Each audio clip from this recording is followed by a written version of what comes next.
Thank you all for coming this afternoon. As I was saying earlier, Senators Fargo, Senator Cream, and myself, as the legislative delegation for the 14th Norfolk District, which includes Wellesley, Weston, and Precinct 10 in Natick, have arranged this panel discussion this afternoon to help educate the citizens of the district on the issues facing the Commonwealth with respect to whether or not we expand gaming in Massachusetts. I'm expecting a bill will be coming out of the committee within the next couple of weeks, which will provide for slot machines at the tracks and up to 2 resort casinos. The other details of the bill are not yet known, but what we have put together here today is a panel of 2 people who are going to speak to what I will call the pros and cons of the issue. Senator Tucker, who is the current senator from Andover, who has been very involved on this issue for many years and will be speaking against expansion, and Gary Loveman, who is the CEO of Harrahs, who will be taking the opposite position. Now, I want to make it clear that this really is an informational forum. It is not intended to be a debate. Each of the panelists will speak for a few minutes, give a general overview of their positions on the issue, and then we will take questions from the audience. If you are interested in asking a question, the programs that I hope everyone took when they came in have contained in them an index card, and if you write your question on the index card, my aides, Allie O'Leary and Matt Fitzos, will be collecting the cards during the course of the presentation, and I will then be reading the questions after we finish the initial presentations. Although the card asks for your name, that is optional. If you would prefer to remain anonymous and just hand in the card, that's perfectly acceptable. Again, I'd like to underscore that the point of this forum is informational. So we will first start with Mr. Loveman, who would like, you can either sit or come up to the podium, whichever you prefer. Whatever you'd like. I think maybe if you come up to the podium here, it would be a little easier. Thank you. Good afternoon, everyone. Thanks for joining us on an inhospitable day. And Alice, thanks for convening this meeting. Senator Tucker, it's a pleasure to meet you after all this time. I found on my desk in Las Vegas recently papers associated with the debate about gaming in Massachusetts that are now 11 years old. This is an issue that has characterized the legislative process in Massachusetts for a long time. And to a large degree, the axis of that debate hasn't changed all that much over this long period of time. So perhaps, if nothing else, through the course of the deliberations in the legislature this year, we'll see some substantive conclusion come of all this and decide in one direction or another what the will of the state is. Now, there's been a lot written and discussed about the economic benefits of gaming in Massachusetts, and I'm sure we'll talk about this in a minute, and I'm happy to at whatever length you like. But that is not principally the reason why I personally favor gaming expansion in Massachusetts, or for that matter, any other state. We live in a liberal society. This is a state, commonwealth, in which adults are given wide ranges of freedoms. You can walk in a liquor store and buy 300 bottles of beer. You can leave your money to whomever you wish. You can go to Best Buy and buy a terribly mispriced insurance policy on your $15 alarm clock. You can do essentially anything you like, so long as it doesn't do undue harm to others, or in certain cases to yourself. Now, in Massachusetts, we have the unusual circumstance in this debate that you can gamble in the most aggressive state-sponsored lottery in the United States. You can gamble at horse tracks. You can get in your car and drive to Connecticut or Rhode Island, and people do in this state to the tune of about $900 million of state revenues annually, and gamble to the benefit of 2 Native American tribes and the Treasury of the state of Rhode Island, and so on. So the debate really is not about whether Massachusetts residents can or should gamble. In fact, gambling proceeds among Massachusetts residents are the highest of any state that does not have legal commercial gaming currently. The debate is rather whether the state wants to participate in this through the legalization of commercial casinos within the Commonwealth that would be built, financed, and operated to the interest of the state itself rather than to the parties that I've just described.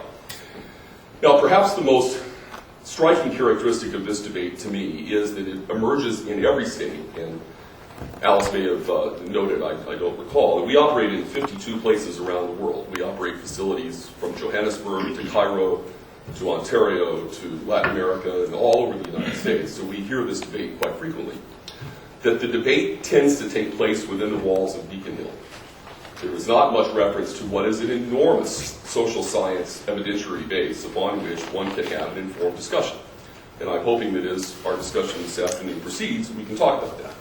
But it's worth noting that gambling has been up and running on a commercial basis, similar to the way the speaker has proposed, in cities that include Amsterdam and Berlin and Sydney and Venice and Singapore and Hong Kong and such very fancy destinations in our country as Betancourt, Iowa, Vicksburg, Mississippi, Kansas City, Missouri, St. Louis, Missouri, Joliet, Illinois, and in many instances for more than 20 years. So to the degree one is interested in this debate, it's not, in my view, adequate simply to hold an opinion. I think you have to examine the evidence, and the evidence is abundant. The evidence is scholarly in nature. The evidence is available for inspection. There have been national study commissions, national science and council commissions. There have been any number of independent studies put forth to assess the issues associated with this debate. And I would suggest to the degree that you're interested, or our legislative colleagues are interested, this is a place one ought to look. Now, I note with a certain amount of consternation that in the 11 years of debate in Massachusetts, I have never once been approached by a member of the Massachusetts legislature seeking a visit to any one of the 51 places we operate with the aim of investigating what the experience has been. I have not been asked to make an introduction to a chief of police, to a legislative executive, not to anyone, to examine what the experience has been. And I would suggest that surely, to the degree one has a passionate view on this subject, as you would with any other matter of legislative or social science importance, you wish to investigate the evidence. Now, the evidence will show very clearly, and has shown across a wide range of studies, that the communities in which casinos operate from a public safety point of view are every bit as safe as any other community. And again, I suggest that if you have any doubt about that, you go to the cities where these operate, check for yourself. Proximity to commercial gaming facilities is not associated with higher rates, bankruptcy, or other kinds of personal financial distress. There is not an undue burden on social services in communities that are involved with commercial casino gaming. There are not higher rates of welfare unemployment incidents in areas that have commercial casino gaming. In fact, typically the reverse, as the job creation associated with it leads to an enrichment of these communities, not an impoverization. Probably the principal issue associated with the debate around expanded gaming has to do with the incidence of addicted gambling behavior. And this, of course, is a real issue. There are people who are addicted to gambling. For those individuals, it is a big, big deal. None of us take this the least bit lightly.